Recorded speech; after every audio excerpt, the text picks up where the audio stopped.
Optimizing the job search in 2024, especially in the case of layoffs.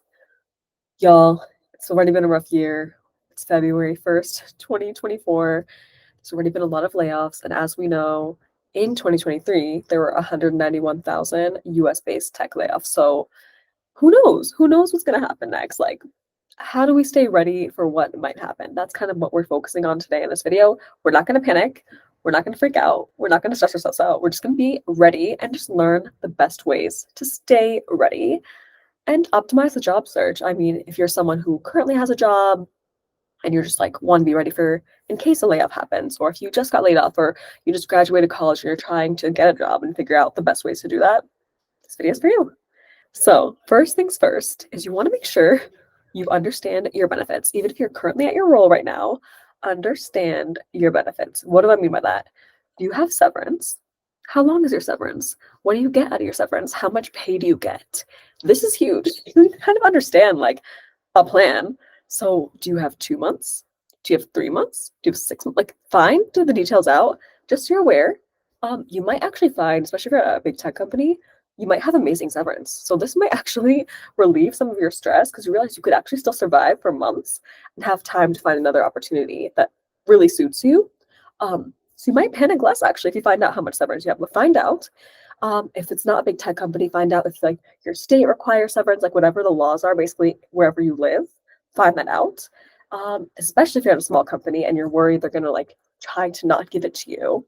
Look into that. Also look into how you get it. Like if it's you have to be laid off to get it or what the exact situation is. Like look up the laws basically and just know your rights for severance. Health insurance, also look into that. Find out how long you would still have health insurance if you were laid off. Again, this might just relieve your stress. You might actually still have health insurance for like 3 to 6 months. And then you don't have to worry. So let's say you're about to have surgery or something and you're panicking, you're like, what if I get laid off next week? Maybe your insurance will stay for months. So look into that. Look into your retirement plan. If you have a 401k or whatever it is, figure out like if you were to leave the current company you're at, how do you transfer that over? Kind of get familiar with your funds and all of that and the benefits. Just look, it's just good to like for peace of mind. These are the things that like if a layoff would happen, you would start to panic, be like, oh my God, money, how am I pay my rent? My insurance, I'm having a surgery or something, my retirement. Like you just don't want to be in that situation where it's like, okay, you're already stressed out enough, like you're trying to find a new opportunity and figure out your next move. You want to also have to think about these logistics, like take care of these, you know? You don't want to have to worry about these at all. So that's a big thing there. And then leave, like I mean like maternity leave, mental health leave, like short-term disability leave, all these leaves, find out the benefits you have because I know for some companies, your leave, if you are already on an approved leave, you actually will have time, like your 90 days, let's say, so you know, some companies give you time to find a new job within the company.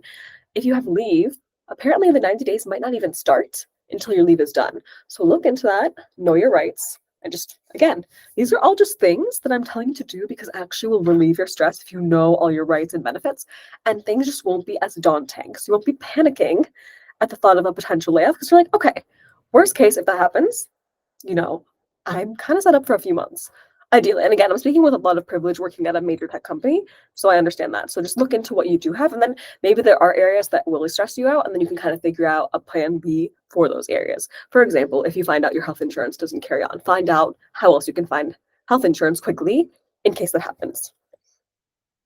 Now, next, clarify your goals. What do I mean by this? So let's say you do get laid off or you're just trying to anticipate. Even if you're not laid off, you're just like, okay, in case if you're like me and you're always like, what is my plan B? What is my plan? Just think about your goal. So let's say you're leaving your current role. Now, is your goal, and again, not even laid off, just if you're looking for a job, is your goal X company? Because you've heard great things about this company and you don't really care what role you join the company at. Or is there a specific type of role or position or field you want to get in? You don't really care which company it is at. You don't care if it's a big company or small company. You just want this role. That's another one. Location. Are you just trying to move to New York City? Are you just trying to move to San Francisco because your family there, or like your, significant other, or like you just like the weather, or you hate the weather yourself and want to move to New York and just be in the streets with the subway like me?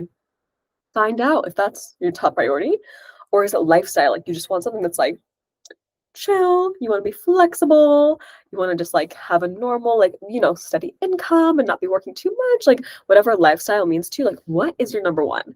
This is very important because I mean, ideally, you could get all of it, right? You could get the company you want, and the position you want, and the location you want, and the lifestyle you want. Like, ideally, and I'm manifesting this for all of us to always have this. However, when the economy is tough, which not even like just the job market, honestly, is tough, things are competitive, there's layoffs off, there's limited jobs, there's AI, you might have to at least prioritize one for your job search, and then hopefully everything else will come. But this is big because, for example, you might want to work, let's say, at a big tech company, but your ideal role is just not open for your level yet. So you've been working, let's say, a year or two out of college, or you're fresh out of college, and you have this really cool role that you want to be in, but like they're not hiring you at that level, that you have to have like 5 years of experience to work there. But like you've heard this company is great, you want to work there, you might have to go into another role first, get into that company and kind of move up a level or two, and then you can transition to the role or field you want. This is totally normal. I personally have done this. I entered Google at a very, like an easy entry point. I want to say very easy, but one of the easier entry points to get into the company. And then from there, I transitioned a few times, and now I'm like in the field I want to be in, essentially. So so many people do this. So it's hard. You can't necessarily have your dream job immediately after college. Like sometimes that happens and great. Like again, manifesting the best for all of us. But sometimes you have to kind of pick one thing and then every year just get closer and closer to the direction, like or the destination you want. But as long as you're moving in the right direction towards that, it's a win. So for example, if your first job, you kind of hate it, let's say you have too many meetings, whatever, the next job you get less meetings. You're moving in the right direction, let's say, for you, and you want to be more technical or whatever. And every time you're getting more technical skills, so you're moving in the right direction. Cool. Whatever you can do to again move in the right direction is a win. It's not like your first job after college needs to be your dream job. And again, I say this with like, great, if you do get your dream job after college, love that for you. But also, that doesn't have to be the case, and it's fine to build up that. Like, careers are so long. I think people say this, like, life is short, but careers are long. So, like, take your time, you know? Imagine getting your dream job at 22, and then you're like, what are you going to do for like 40 years? That's a long time to be your dream job. It's still going to be your dream job because, like, things change so much. So, keep that in mind. But this is important. So, for example, I've had people who said they want to get into XYZ big company and they're like, they don't mind. They're like, what are the easiest entry points? Like with my skills, what do you think is actually doable for me? And there's other people who are like, you know what, I'll join a startup or whatever, but I want to get into like product management. And like wherever I can get into product management and get that experience, I want that first. And then I'll join like a big company maybe later, but I don't mind joining a startup or a smaller company, getting into the field I want first, building those skills and then getting that. So like you kind of have to figure that out for yourself. And then there's people who are like, I want just like a steady job, but I want to be in New York or I want to be in San Francisco or Virginia or whatever state it is. And they're like, that's my number one, whatever the word is. What is that term I'm trying to say? North Star? My North Star. That's my North Star. Just get me to Virginia or whatever. And then whatever, like any job, basically. So you just have to know that for yourself. Honestly, take time to reflect and think and like go with that. So again, going back to me, for example, after college, I was like, oh, like I had my first job and then I was like, oh, I kind of want to get into Google. That was like my number one. And I was like, any role where I can like learn and I, will like. But then after I get into the company, I'll move around there because for me, like I wanted the whole package that Google brings me, which is like benefits, good lifestyle, great coworkers, a lot of room to move and grow and things like that. So that for me was worth it to get into the company and then move around. And then now I'm in a position in a field I really like. Study job descriptions. You've heard this before, but what are you going to look for in these job descriptions? Look for trends. Identify any skill gaps you may need to work on, and then find buzzwords. This is so important because you don't want to just be throwing out applications and like not even knowing why you're not getting calls back. This happens a lot with the people that I coach. They're just like, what the heck? I've been applying to hundreds of jobs for weeks, zero interviews. Like, what is wrong? But then I look and I'm like, so have you read the descriptions? Have you optimized your resume really, really well for the descriptions? And like sometimes they haven't had the time to do that yet, or they haven't realized they should do that. This is also big because another question I get a lot is like, what certification should I be doing? The best way to find out is looking at the job descriptions for like the type of jobs like that you when you're searching jobs, these are XYZ jobs that you like that you really gravitate towards. Read the job descriptions. They often will tell you need a minimum understanding of SQL or minimum understanding of Python or whatever program it might be or whatever, skill set, depending on what you're looking at. It'll tell you, and if you notice a trend, you're like, wow, like I've noticed out of the 20 jobs I looked at today, 12 of them wanted minimum SQL experience or like knowledge or something. Okay, that could be a good one to learn. Like that's actually might be worth it to get a certification. And I would actually back up and say before even getting a certification, go on YouTube. There's so many free resources. My brother actually posts SQL videos all the time. You can learn so much from YouTube as a minimum. Work on a project. Like there's so many ways to do things for free. But then you also could get an official certification if you're this like requirement. Like if you read it in the descriptions often enough, where it's like, yes, we require XYZ certification. Cool, get it. But only once you identify the trends. That's one.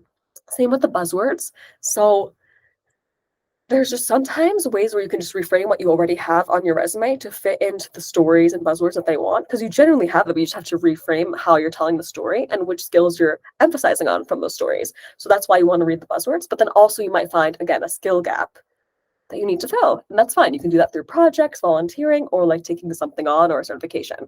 So that's the next step there. And then this is kind of what I was talking about, reframing your experiences to fit those. So make connections to the role wherever you can. Like, oh, I worked on this internship, I worked on this side project, or my co-role XYZ skills I did. Always tie it back to the role on your resume, obviously, because you want to get that call. And then you want to highlight the wins and importantly, the impact. And you want to identify 5 to 6 key stories that you can basically pivot and reframe during the interview to answer almost any question. And you basically will have already identified all the potential buzzwords and questions they might ask you. And these 5 to 6 stories should cover that. So no matter how they ask you the question, if they ask it a little bit of different way, slightly here, you're ready. Like you have 5 to 6 badass stories. Like these stories are amazing. You got it. These will cover you. Like you are good no matter how they ask you the question because you've done your research. You found the trends. You know what skills you need. You know the buzzwords. So you have anticipated the questions and you've brought up these amazing stories from your past experiences that you can reframe no matter what they ask you. That's huge. And that's how you prepare for sure.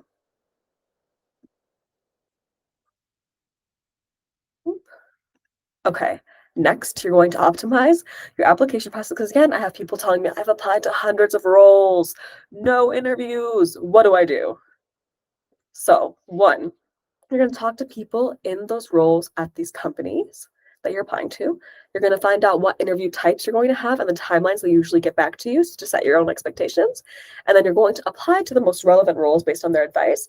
But also, I add, be delusional. What do I mean by this? So, one, talking to people at the roles and the companies, they can really give you feedback. Like maybe they'll share examples of their resumes that got them those roles. Great idea. Great way to start in. Secondly, they'll tell you like, okay, actually for these roles, just I'll be real with you, you don't have XYZ experiences, you need XYZ certification or you need XYZ project under your belt. And they'll just give you the real, the people that you found that you can talk to about this stuff. That's honestly helped me a lot in my career. Like when I was getting into Google and when I was switching to YouTube, for example, I talked to people in those roles explained so much. So I was super ready during the application process. Interview types and timelines, again, huge to set your expectations. Like, are you doing normal interviews? Are you doing case interviews? Are you doing coding interviews? Like, find out. And then also find out between like the hiring process timeline. So it's like one interview, second interview in 2 weeks, second interview in 3 weeks. Like, what does it look like? Or is it like 5 interviews in a day, 2 interviews in a day? Like, know that because then you can know how to mentally prepare for that. Um, and just set your expectations for when you'll hear back.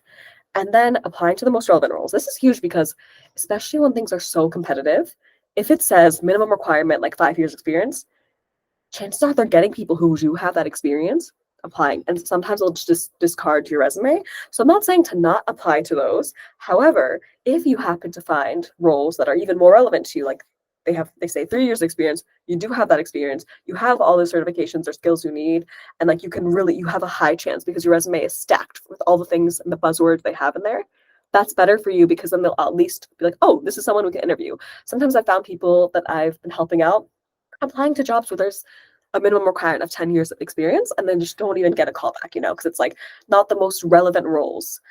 But I also say be delusional because especially us women, sometimes we just don't apply for things that we assume we don't have enough experience for. So feel free to be delusional here and there for sure. If it's like, I really want this role, you know what?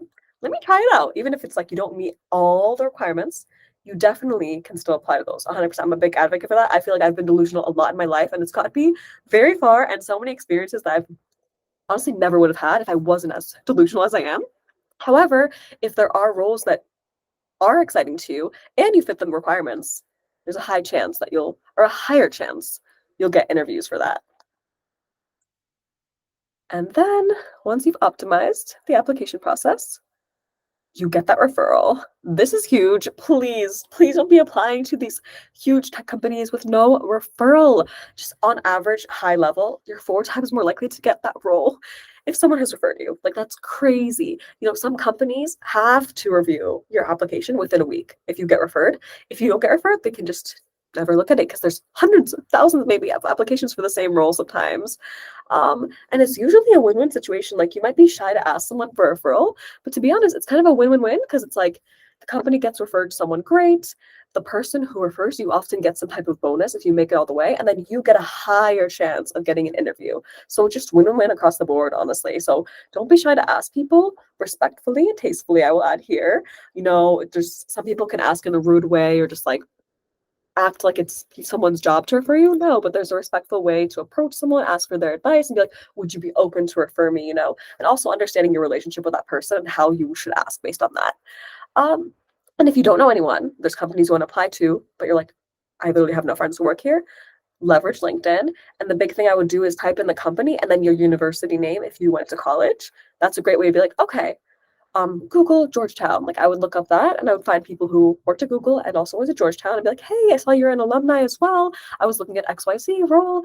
I would love to get your advice. And also, just if you don't have time, I would also want to see if you're open to a referral. Here's my resume and skills. Like, let me know. Very respectfully, tastefully, and also just looking at, finding some type of connection. So if it's not a university, maybe it's another company you've worked for, maybe a mutual friend referred you to them.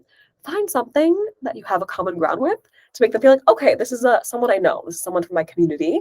That usually does help a lot with their comfort level. And then you kind of gauge the situation, use your emotional intelligence, figure out how to best ask for that referral. Sometimes you can ask for a call first for advice, but honestly, some people get so many requests for calls that they might be willing to just review your resume and then see if they can refer you, versus doing a call might actually be more work for them.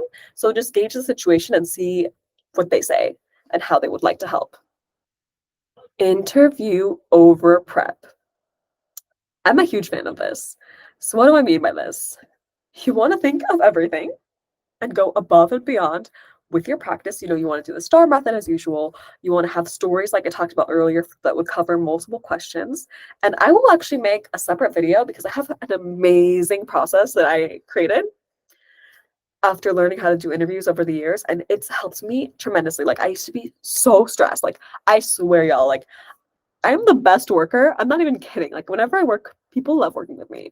But tests, interviews used to stress me out. Like, I'm a horrible tester. And the interviews, I feel like I would panic and just like blank. Like, my brain will just blank. Not anymore. I have structure now. I over prepare, but without being scripted in any way. I just feel confident when I go in. So yeah, when I say over prepare, I do not mean memorize anything. I mean actually practice a few times. Almost like how I'm doing this video now. I would like record myself and practice a few times. Um, think of almost any questions they might ask you. Like, go crazy with the questions. Like, even like, for example, if I was applying to Google, I would be like, okay, so what's some recent news that I read about Google? And I would read some articles and be prepared for that. What's my POV on these articles I've read? Like, having an opinion is big. What's my ideas for where Google should invest next? And what is like our unique value proposition? Like, really thinking high level, even though it's a smaller role, that's nothing. Like, my job is not to think of the strategy for the whole company. I would still do that research and think of answers for that. If I was applying to YouTube, I would be like, what's my favorite feature on YouTube? What are my recommendations for the feature? What's like, what would make us unique in the industry? Like, literally go above and beyond and think about that. Will separate you from the others for sure once you interview prep. But again, I will make a separate video about this maybe next week, just going over my whole strategy. Honestly, it's changed my life, and every time I've used this so far, I've gotten the really competitive jobs that I applied to over the last 2 years. So stay tuned. We will do interview mapping next time. And thank you so much. Please like and subscribe if this is helpful, and let me know if anything else would be helpful in the future. Happy to support. Bye, y'all.